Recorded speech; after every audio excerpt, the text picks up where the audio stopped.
technology so that we are able to meet and stay safe from the strongest sickness.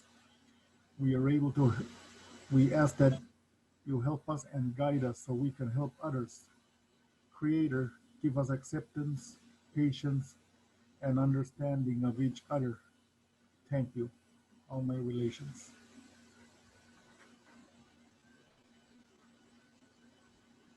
Wonderful. Thank you, Alan. Let me get back in here.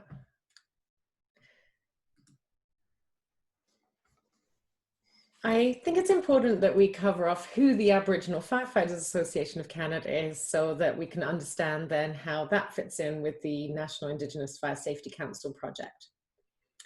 The Aboriginal Firefighters Association of Canada, or AFAC as it's more commonly known, was established in 1991 by Indigenous firefighters, and it's a united body of regional Indigenous emergency and fire service organizations from across Canada.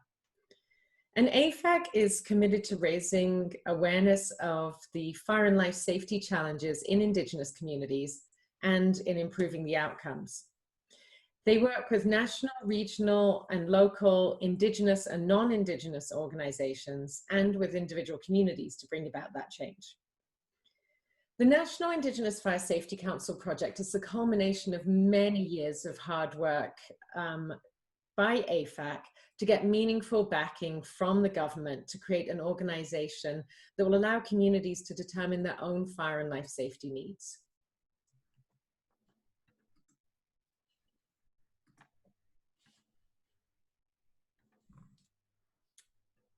What does For Us By Us mean? The National Indigenous Fire Safety Council project is an Indigenous organization for Indigenous communities. Everything that we do is grounded in information from Indigenous communities about what it is that you need, what you want, what's been successful in the past, and also what hasn't worked so well. Some of the ways that the National Indigenous Fire Safety Council project supports communities is by helping communities to understand how fire and life safety standards are beneficial, by providing the training to be able to achieve, monitor, and maintain standards, by supporting access to funding for sustainable services, and also by assisting communities in ensuring that capital infrastructure is of quality. So the NIFSC project is all about creating the entity that will be the National Indigenous Fire Safety Council, who will then be continuing to deliver those programs that will support communities in improving their own fire and life safety outcomes.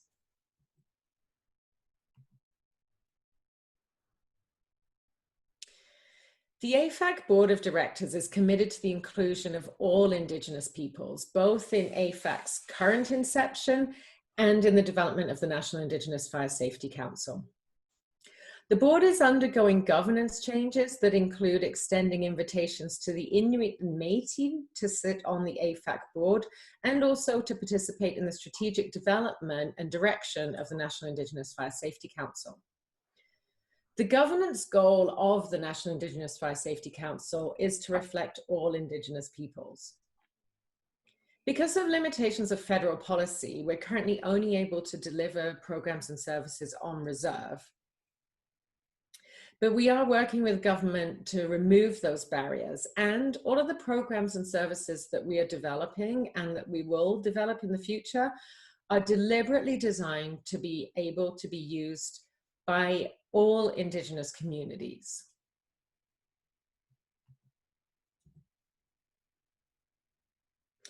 This diagram shows how community needs are really at the core of everything that we do. The project always has been and always will be driven by community needs. It's designed by Indigenous communities for Indigenous communities. And between October 2018 and November 2019, we ran engagement sessions to provide information and gather input. We listened to communities to better understand what are the current challenges and gaps across the country. And we heard that immediate action is really needed to address the multitude of fire and life safety issues. As we develop programs and services, they're tested in communities and then any feedback that we receive is incorporated into the program design, so that then we can make sure that the product does truly meet community needs. We're committed to continuous improvement, and our programs will always be evaluated and redesigned to meet evolving needs as the picture changes.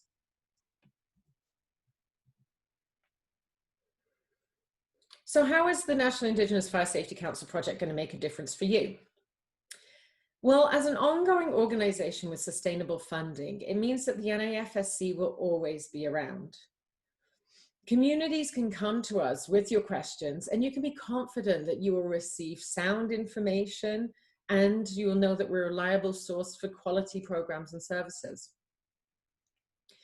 The National Incident Reporting System is going to make an enormous difference. Currently, there's no data being captured, so that means when we design fire prevention programs, we're doing so based on our best guess as to what the leading cause of fires is. If we have that data, we can develop targeted programs to address the actual problems that are occurring. The NIFSC will be an independent national organization. It will decide what programs and services it's going to offer based on the reality on the ground and on the actual needs of Indigenous communities. By using the data that's captured in the National Incident Reporting System, we'll be able to develop a plan to address fire and life safety issues according to fact-based priorities. Oh, I'm sorry.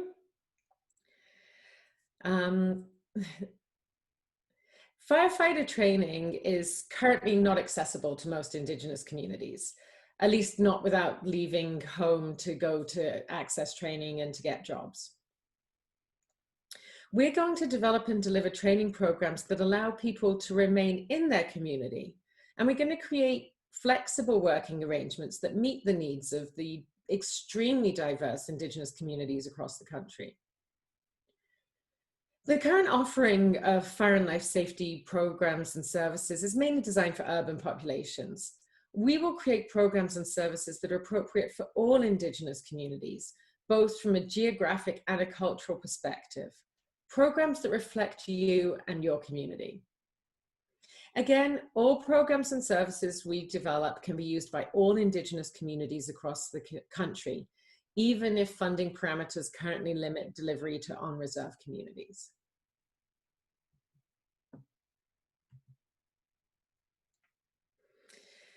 Indigenous communities across the country are experiencing an unacceptable number of fire-related injuries and deaths. There's a 2008 report by the Canadian Mortgage Housing Corporation that found that Indigenous peoples in Canada are 10 times more likely to die in a fire and 2.5 times more likely to be affected by property loss per capita. Many of you will have heard the same statistics from us over and over. And the reason for that is because that's the only data that there is. And that's shocking and unacceptable. There's no National Fire Protection Act that mandates or enforces fire life safety standards. There's no mandated enforcement of occupational health and safety on reserve. There's no national coordination of Indigenous fire service standards and programs. And there's no national coordination of level of service standards. Each ISC region can provide programs or fund regional services at their discretion. So that means that support in each region will vary depending on how that ISC region wishes to provide funding. There's no fire incident reporting, and the data collection that was taking place was focused on band-funded capital assets, and so it was interested in capital asset rather than fire loss reporting. Fire service funding and fire protection is based solely on fire suppression. It's based on formula funding, and it's included in flexible funding, which means that communities aren't required to use fire protection funding for fire protection. Housing and capital infrastructure is not subject to national building inspection process. And the current process puts the liability of the build on the community rather than the builder, whereas off reserve, the builder is liable. And while capital projects are required to be built to the National Fire Protection Code, that's based purely on policy, and there's no established independent inspection process. By taking a national level approach to fire and life safety, the NIFSC is addressing the gap in national fire protection standards. By addressing these issues collaboratively on a national scale, the coordination of fire service standards, programs, and services in Indigenous communities becomes possible.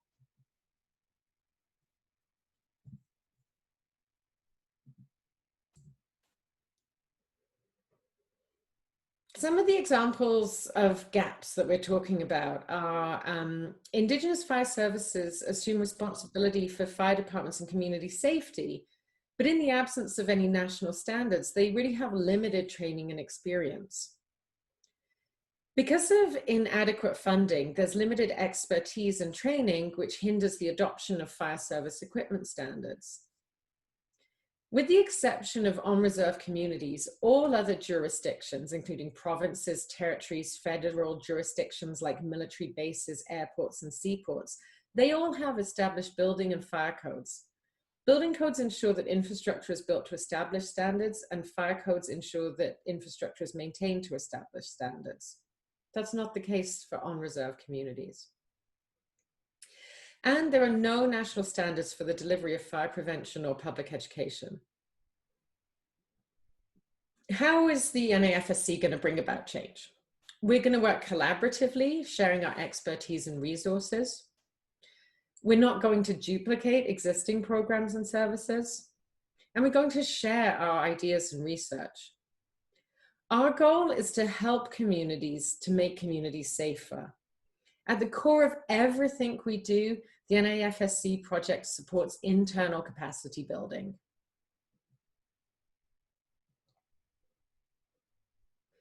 Let's take a look at the 4 project areas. Governance and corporate development efforts are the activities and steps that will build the organization and make sure that the project is supported by Indigenous peoples and organizations. This work will establish the NIFSC as an independent, Indigenous-run organization that is mandated to improve fire and life safety for Indigenous peoples and communities across the country. A solid research program allows for the development and delivery based on evidence. The research program looks for opportunities to enhance the mission of the organization and to advance fire and life safety initiatives. The Indigenous Fire Marshal Service is our program delivery arm, and we're going to take a closer look at that in the next slide. The National Incident Reporting System allows for data capture, identification of trends, and the sharing of fire prevention, training, and standards resources. The information gathered means that we can develop the programs that will have the most impact.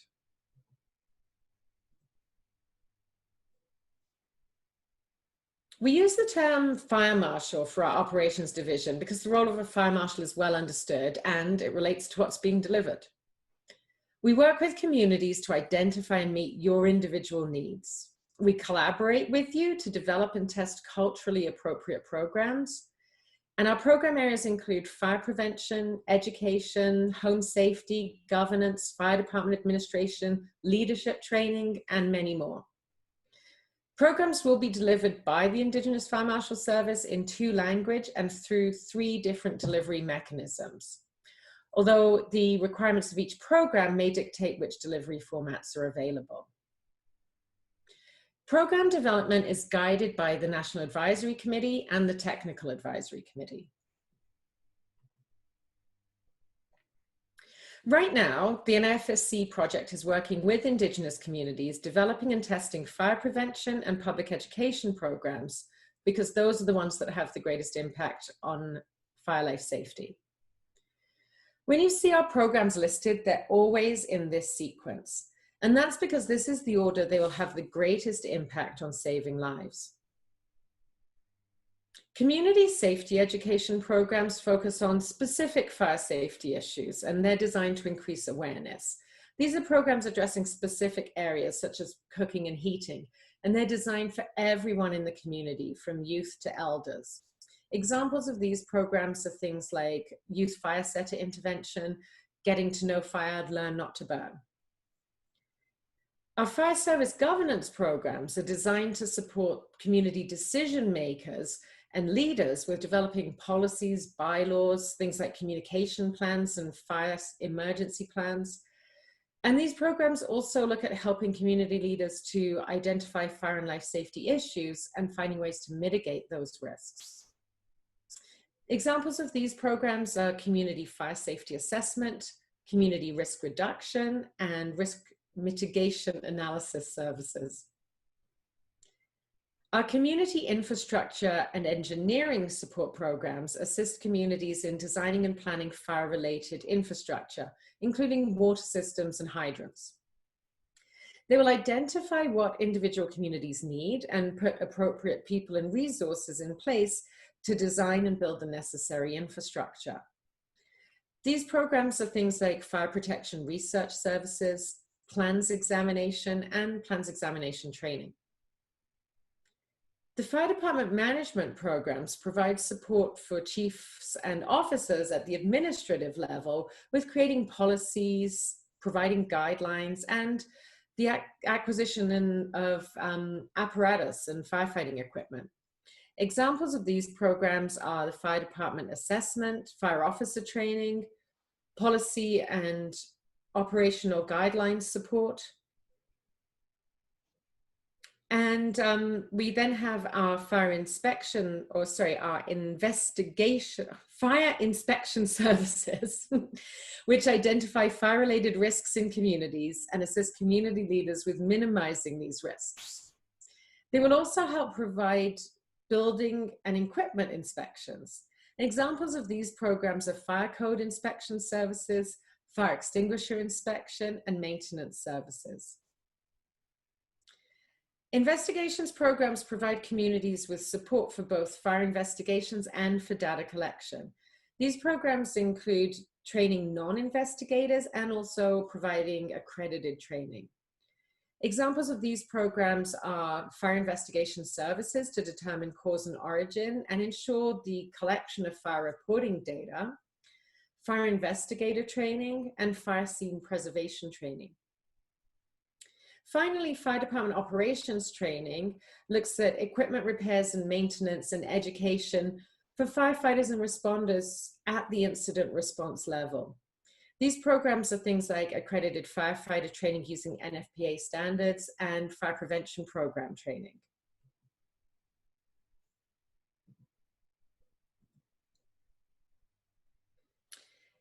This is a screenshot from our website where we have a dashboard and you can view the current status of various aspects of the project. To date, we've performed extensive research and analysis in the areas of governance, mandate and accountability structure to identify the most appropriate options for the NIFSC governance and organizational structure. Our research team has created an evaluation instrument to measure program delivery and outcomes, and has also conducted a study to help in collaborating with local communities to develop evidence-based fire risk mitigation strategies. We've developed 14 programs and we have hundreds of deliveries in progress. The interim National Incident Reporting System, the NIRS, is being implemented, and we've got data from over 2,000 fire incidents in Indigenous communities that's being added to that database.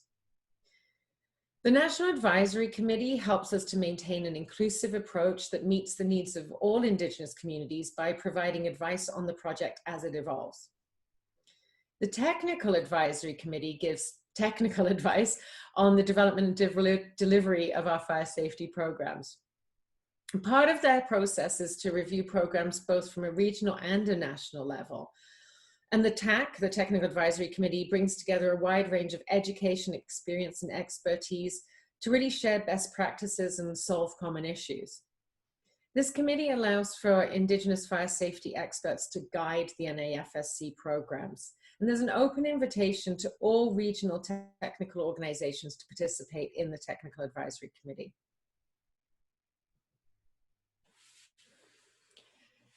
The National Indigenous Fire Safety Council office will open its doors on April 1st, 2022. There's a lot of work to get there, so we're going to take a look at a high level. The National Indigenous Fire Safety Council will consist of a head office and a presence in each of the 7 regions, so BC, Alberta, Saskatchewan, Manitoba, Ontario, and Atlantic. The principal component of the NIFSC will be the Indigenous Fire Marshal Service, the IFMS, which is our boots on the ground, and they're responsive to regional and community fire and life safety needs as they evolve. We're working on finalizing funding to make sure it's adequate and doesn't compete for funding with Indigenous communities and organizations. We're determining the footprint of the organization to really balance regional support within a national organization, literally looking at how many people and where will they be physically located. We're getting policy, infrastructure, and assets in place, so acquiring actual office space, computers, vehicles, that kind of thing. Our research team is developing collaboration MOUs, memorandums of understanding, to work with other research organizations to share relevant information.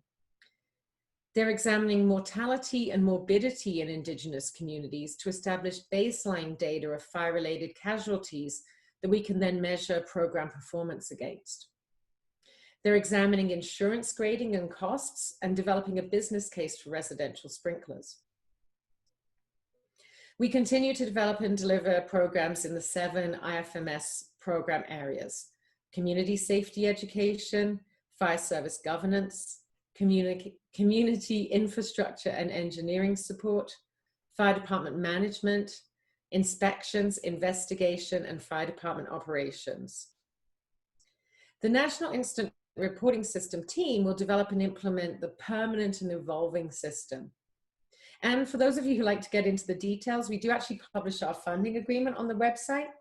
So if you go to our website and go to project and document library, then there's a little search bar and you can search for CFA and it will come up there and you can read all the details.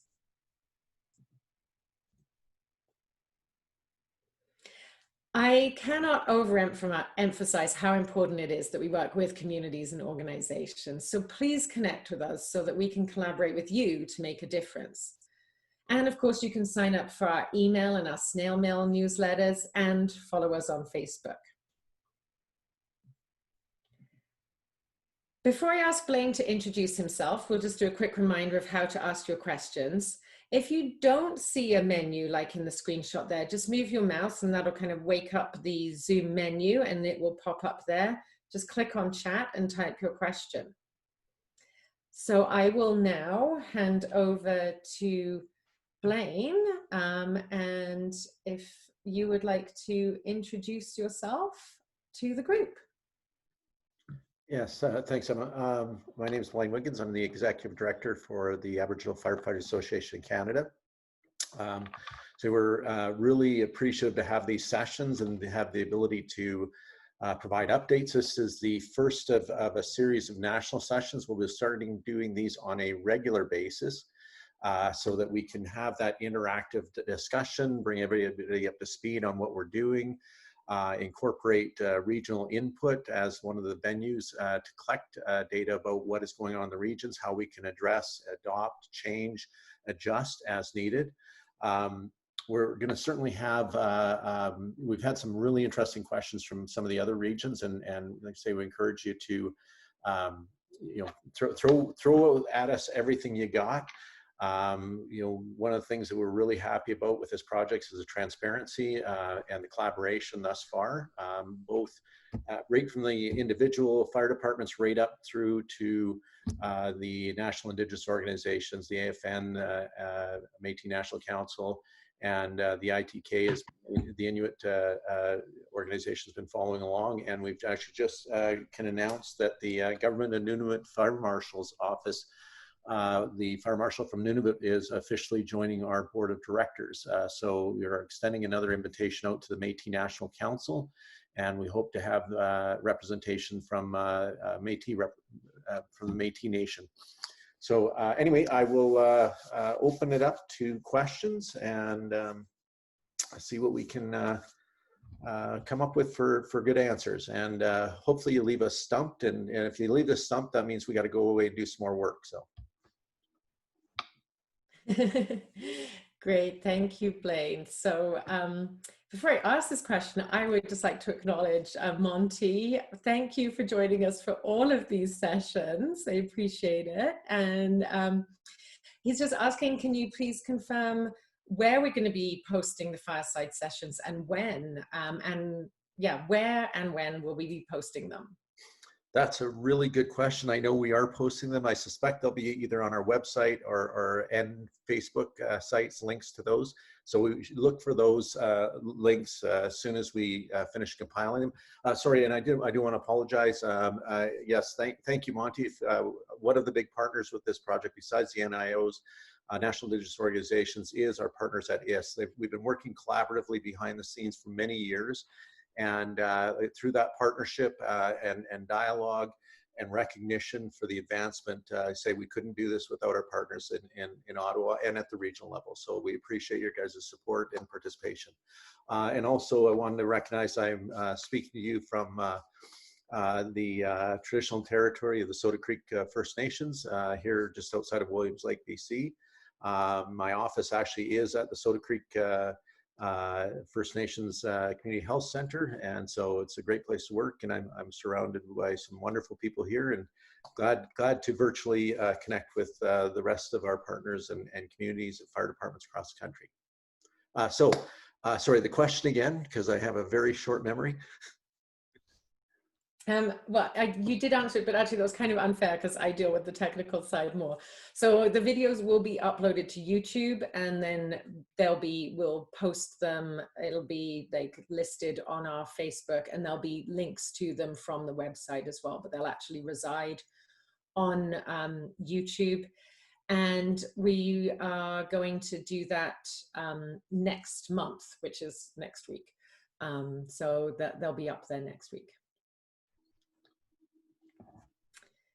Okay, next question. Okay, oh, this is actually one that we have seen before, just in a slightly different way. And someone's asking that my chief and council aren't really that on board with the National Indigenous Fire Safety Council or with supporting the fire department. How is the NIFSC going to help with that? So obviously one of the things we'd like to be doing is working individually with every community.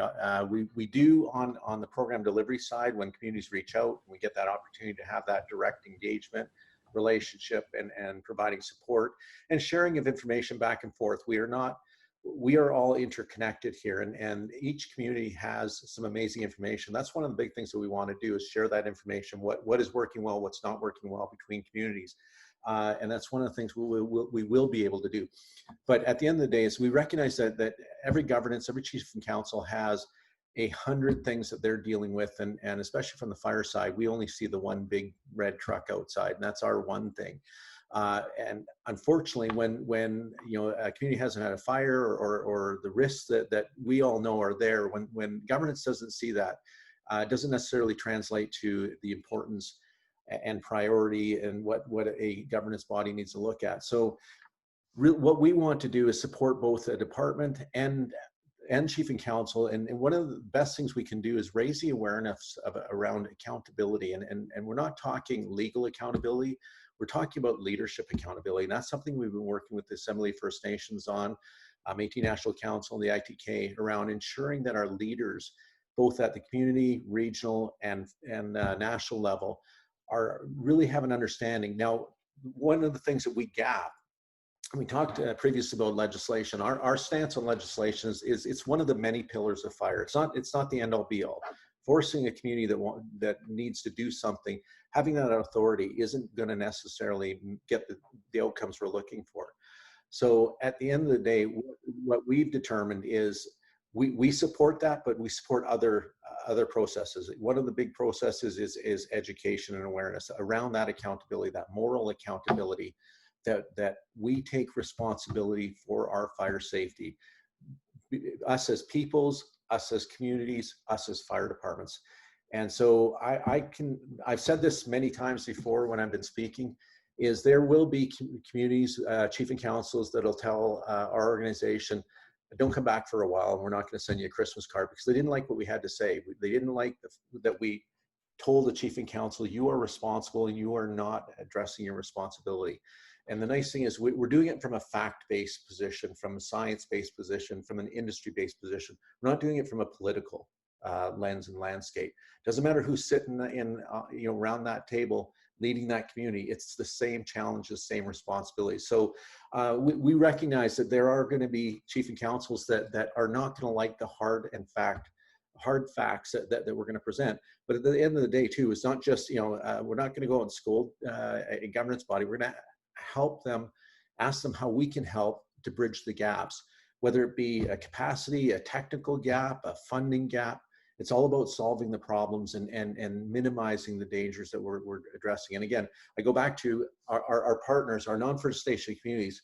There's a lot of elements that they have to do. They have to adhere to building codes. They have to go through an inspection process. There's the level of insurance that has to come with many aspects. If you get a mortgage off reserve, you have to have house insurance. It's a requirement of your mortgage. So again, there's a lot of have-tos that happen off reserve that increase fire and life safety. We need to ensure, even though there's not a legal requirement, there's not an act that requires it, we have a moral requirement that we need to address. So I hope that, it's a very broad question. And again, it's going to be a case-by-case basis on what and how we work with a community leadership. But at the end of the day, sometimes it's going to be tough love, but it's going to be the truth. The last thing that we want as an organization, we want as professionals, is to walk away from a community, not say what we needed to say because of political fear of that governance body. So at least we'll leave the truth on the table. So it's going to be an interesting ride. And some of our fire officers and delivery specialists, we got Leon Smallboy from Alberta with us. We've all been in the room with chief and councils when we've delivered those, and we'll continue to deliver that message. So very long-winded answers, my apology. Thank you. So we have another question here. How can I best contribute? I've got a lot of feedback through discussions with many community leaders from across Canada relating to fire and life safety. Actually, yes, thank you. So the best way you can contribute is get a hold of us, and we will give you our for each of the areas we have leads, area leads we call them. And our area lead in the development is Jeremy Parkins, who's managing all our new program development and any adjustments to programs. So that he's a great contact. We want to be talking, we want to be sharing, we want to be hearing. We also have as noted in the presentation, we have the Technical Advisory Committee, which is made up of all of the First Nations organizations that deliver programs and services across the country. So in Saskatchewan, Prince Albert Grand Council is a part of that conversation. So we'd like to open it up a larger, but right now we have 7 organizations represented at that and including our partners that come and look at and help us support us from a policy and governance framework, funding framework. Also, that is a part of the discussion. So we have technically 8 partners there, but many of the organizations will have 3, 4, 5 people from their organizations because they have different subject matter experts.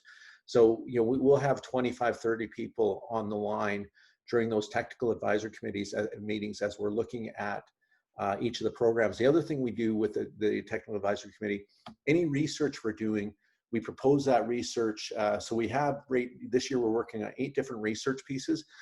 We bring those research topics to the TAC in case there's a regional lens or something that we haven't looked at. So we've got a couple of reports that have already been published, and feel free to look at our website. So it's fantastic. For the first time nationally, we are doing our own research. We're not requiring on academic environments that are interested in First Nation communities, want to improve First Nation communities. We're driving this ourselves. And the other thing, the other kind of collaborative benefit with both the TAC and the NIFSC project as a whole, And it's really unfortunate. It took, and when the first time this happened was last year, 2019, but it took till 2019 for all the regional First Nations and national First Nations emergency service focused organizations to sit down at a common table. That to me is, I mean, we can't look back. We have to live in our present, but at least we're doing it now. We should have been doing it 20 years ago.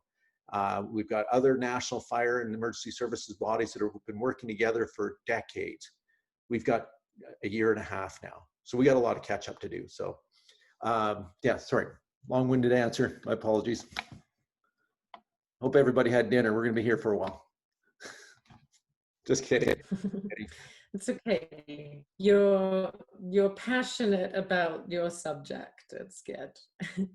This next question is kind of leads on to that, and it's asking about how can you get involved from an employment perspective? Are there jobs, and what kind of training are we offering?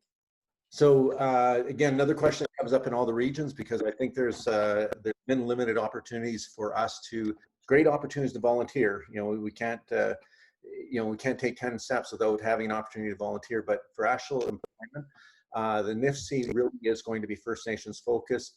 Right on our website right now, we have employment and contract opportunities. We'll continue to post those.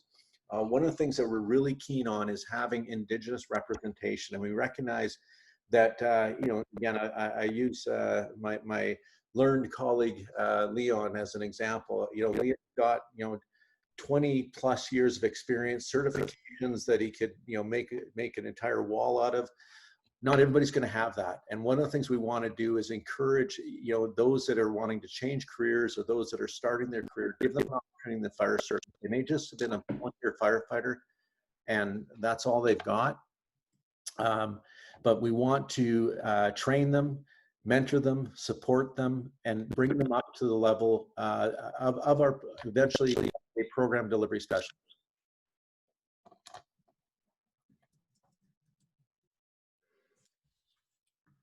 Great. So yeah, this is just quickly showing everyone there how you can access. You go to our website and click on opportunities, and that has all the current opportunities. And so that's a great place to keep an eye on.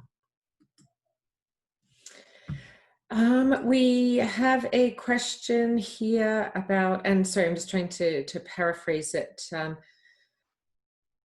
Are you going to get involved in urban interface, wildland, and emergency management? Good question.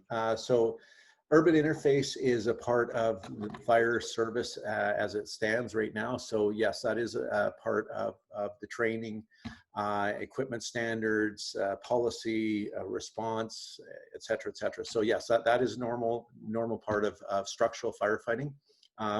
Wildland firefighting, we identify there is a gap in wildland firefighting. So as I articulated, I live here in Williams Lake. 2017 was an eye-opener for how First Nations get excluded from the national wildland firefighting scene. Literally, I was driving by, firefighters from Mexico, South Africa, and Australia, but I didn't drive by one First Nations wildland firefighter during the summer 2017. So one of the things what we want to do is work with CIFC, the national body, work with our regional partners to ensure that there is training for wildland firefighting. And eventually down the road, it is our goal to have a national repository of wildland firefighting teams and sprinkler protection unit teams that will be utilized first before anybody's brought in from out of country. And especially if we've got First Nations that want support. And here in BC, during the wildland season, you have fire departments from Vancouver. We all know what career firefighters make. They make six-figure salaries. They're driving up and raking in the overtime, and the employment for First Nations has been limited. So we want to change that. We want First Nations to be first out and the last to come home. And we also want to work with CIFC to develop a national fire coordination center. Again, our other goal, dream down the road is to develop a national dispatch center. So it makes sense to have a national wildfire coordination center where we can work collaboratively with non-Indigenous partners. The other question was around emergency management. So our focus has been around fire and life safety. But our standard answer to that question is, if First Nations leadership asks us to do more in emergency management, then we will rise to the occasion. So right now our focus is just to get the NFISC up, get the IFMS, the Fire Marshals and Indigenous Fire Marshal Service, fully operational. But we all know that there is a natural overlap between fire departments and emergency management. So we've already started some very targeted training in emergency management. So Emergency Operations Center training, as an example, that's something that is on our books that we're going ahead with. And as the needs and as the discussion and the dialogue continues, we definitely want to see that. Our other goal, once we get the NFISC up and running, is to develop a national fire and emergency services training academy. And so it just would make sense that not only structural firefighting, wildland firefighting, but emergency management would be a part of that training. And one of the things we need to figure out is how to get the training into the communities. There's some specialized training we'll have to do on site, obviously, for those that are in the fire service, but it's getting and using technology to train people in their communities. One of the other goals, because I'm just full of goals, is there is right now no small airport operation training. And so that's actually one of the things. There's many flying communities that just are not trained to deal with these incidences. And I believe Saskatchewan was the last place we had an aircraft incident. And there's another gap that we need to be trained on. So anyway, we have some goals. And the other thing we want to hear from communities is, what else are we missing? What's the priority? What should we be putting as part of our strategic goals? It may take 2, 3, 5 years, but tomorrow is one day closer to that goal. And we didn't have it yesterday. So please throw at us your guys' ideas. If you feel that a regional training center would benefit you, then throw it out there. Let's figure out how to make it happen. I've been involved in a couple of regional training centers through my career, and they were all successful. They were all well done, and they were all very collaborative, and they were utilized at the end of the day. So we recognize that certain fire training you can't do in a community, but the majority of it we can do, and we'll figure out how we can use technology and the advancements of technology and the advancements of our society as a whole to make that training happen. So thank you.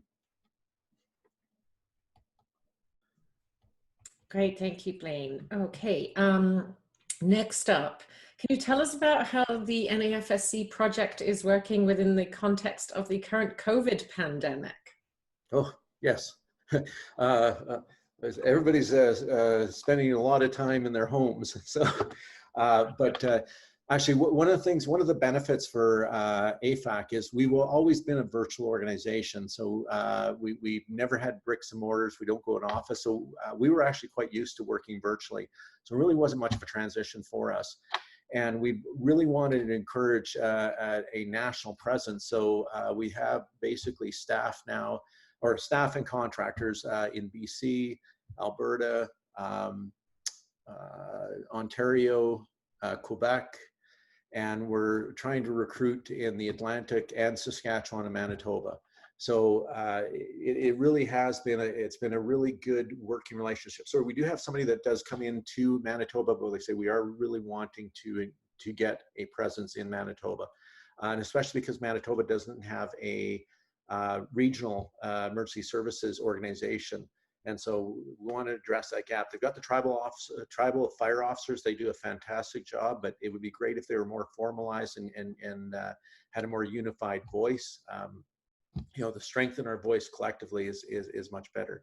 So yes, through Zoom, we've implemented some limited COVID standards around travel as an organization. We've done some very limited specific travel for businesses, but we are just implementing an advanced COVID procedure as we get into the worst part of this, the flu season and the winter season. So, but we have been able to get to communities where it's been appropriate, and we are working with communities also The one thing that we've been doing differently right from the beginning is it's our goal to ensure that we get as much work into the community as we can, instead of an outside organization coming in and doing the work for the community.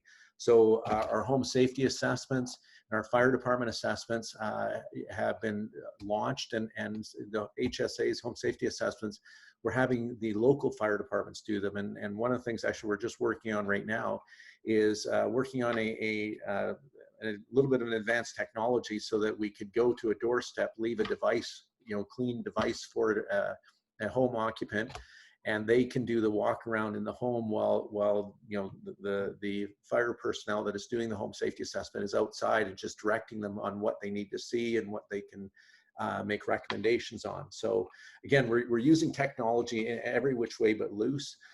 We really welcome the day when this is all over. Obviously, the impact, strain on the economy, on communities, on mental health has been pretty harsh, to say as an understatement.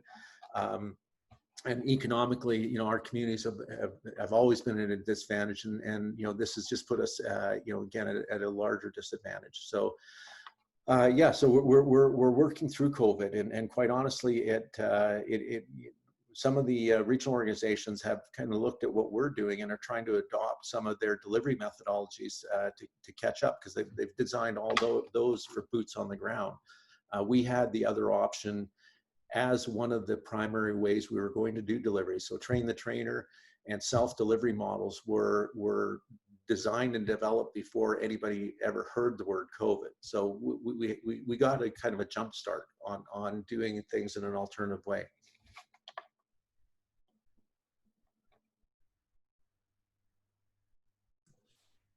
Thank you. Next, and doesn't surprise me hearing this in Saskatchewan, because it's definitely an area that we have lots of unilingual communities. How is the NIFSC going to serve unilingual communities? So interesting. So obviously, everything we do, I'll go with the two obvious languages, French and English. Everything we do within NFISC, including the program delivery, will be able to be delivered in French and English. But again, it's about sharing our expertise. And that's one of the things we're really happy about having the government of Nunavut on board. They are experts at translation, on how to take programs and translate them. Now, I recognize that Inuktitut is not going to be very useful for communities in Saskatchewan, but it's how they do it is what's going to be helpful for us. And I had the big, amazing opportunity to work in Nunavut and work not for the GN, but I work with the GN, Government of Nunavut Fire Marshal's Office. And so I got to see firsthand how the translation and how important it was. And so we want to rely on that. And as we move forward, start translating, and especially with resurgence of languages, do translations, fire safety messaging, and eventually be able to deliver programs in traditional languages. So we're really excited by that, but we also need our young people to learn the language, retain the language, and use the language. And we will embrace that wholly. Great. Okay. Now this. How do you work with Prince Albert Grand Council and Saskatchewan First Nations Emergency Management? Prince Albert Grand Council of Saskatchewan First Nations Emergency Management, they are actually one of the, what we call TSGs, Technical Services Groups. I may have gotten that wrong, but anyway, so they do deliveries. So we have two types of regional organizations we work with. Ones that are funded and do deliveries on an ongoing basis. PAGC is one of those, First Nations Emergency Services, TSAG in Alberta, and Ontario First Nations Technical Corporation in Ontario. So we have 4 regional First Nations organizations. The GN would be considered a regional one if they were south of 60, but they are kind of a boots on the ground regional of Nunavut. But We also have, and just to explain, we also have other regional organizations such as the Atlantic Fire Chiefs, the Quebec Fire Chiefs, the Ontario Native Firefighters Society that don't do ongoing, they do some deliveries, but they're not an ongoing delivery organization. But those organizations actually sit on our board. But so BC and Saskatchewan, the regional organizations also sit on our board. So first and foremost, our president, Michelle Vandervoort, the president of AFAC, is from PAGC and Saskatchewan First Nations Emergency Management. And so we have a direct relationship there through our governance, which is ultimately responsible. And the governance body, because of the project, usually a governance body will meet quarterly or 5 times a year. Our board meets 13 times a year. We have a board meeting every month to go over the project, provide updates, check on schedules. And then of course we have our AGM, which is our 13th meeting. And so that's one facet. The other facet is we have the Indigenous Fire Marshal Service, which works operationally. So the IFMS is linked up with the regional organizations if they want to have discussions with us. And so we've had face-to-face meetings with Saskatchewan, or sorry, BC, just because of our proximity. We've reached out and offered to meet with TSAG. We've had meetings with Ontario First Nations Technical Corporation, and we've met with Michelle on behalf of PAGC on an operational level. So the purpose of that is basically A, to collaborate, B, make sure that you know, we're sharing information about what deliveries we're doing, make sure that we don't duplicate services, and identify where there's opportunities where that would be mutually beneficial. So right now we're actually in discussion with PAGC, First Nations Emergency Management, for them to help us do deliveries in Saskatchewan. So it's a very comprehensive relationship and on multiple levels with Saskatchewan. So Saskatchewan is very well represented both within the project, the governance, and the operations.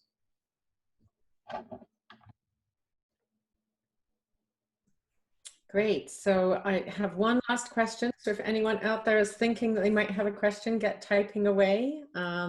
So this question is asking around, we spoke in the presentation about setting up regional footprint. What is that going to look like in Saskatchewan? That's a good question. And one of the things we're working on right now is the analysis of where to put staff, how many staff, what does that look like? And again, I go back to that, we don't want to duplicate services. So where we have the 4 regions where we have an operational group already, we have somebody that is there on the ground. So we need to have a very comprehensive discussion. Once we determine where the resources will go, how that works. So nothing is off the table. You know, all good ideas will come to fruition, and we don't have a cookie cutter process. So as an example, and I'm just using this as an example, let's say in BC, they're just really overloaded and they don't have the capacity to take on the work. They're just happy that we work side by side, and we're actually having discussions about actually putting our resources in their offices right now because they have a little bit of space. So again, just it is that close, but just use the example, maybe BC says, no, you guys just set up shop and we'll work collaboratively and we'll make sure that we're sharing information and not duplicating services, but you bring in your own people. Saskatchewan may say, you know what, we have the capacity to essentially subcontract the work. So it may be our funding and our deliveries, but it's done by PAGC staff. So we're not at that point yet. We don't know. I just wanted to use the 2 examples of how they may be polar opposite, but have different circumstances. And again, one of the things that we strongly believe in is that, you know, through our analysis, you know, we don't want to spend the majority of our time with our staff traveling. So we want to put and have a distributed model where the staff are working geographically and, you know, may have a group of First Nations they're working with, and it limits the amount of travel that they're doing. So that translates to more time with the communities that they're working with. You know, I don't want to use a circuit rider type of example because, you know, that's a well-established program. But we have our provincial fire marshals do that now in different provinces where they geographically place their fire officers closer to the communities that they're serving. So that really has to be an important thing. So don't put everybody in an office in a big city. That's kind of the messaging that we heard, and we certainly want to make sure that we address. And getting into rural and remote communities is another message that was really strong in the engagement, is that, you know, some rural remote communities will see regional support once every 3 or 4 years. We need to do a better job at that, you know, especially the communities that need our help and are asking for help. We got to get the people closer. So watch the website. You'll have updates on our staffing models. We'll be having discussions, and we're certainly happy for any input and ideas. And also, please apply for jobs. Which leads us neatly into the next question. So specifically about job opportunities in Northern Saskatchewan. Absolutely. Like I say, how can we help Northern communities with employment opportunities? Like I say, through training at the local level, that'll create the opportunity for those that want to seek employment, and also placing our staff in the north, so that there are actually jobs for them to apply to, so they're not forced to move south.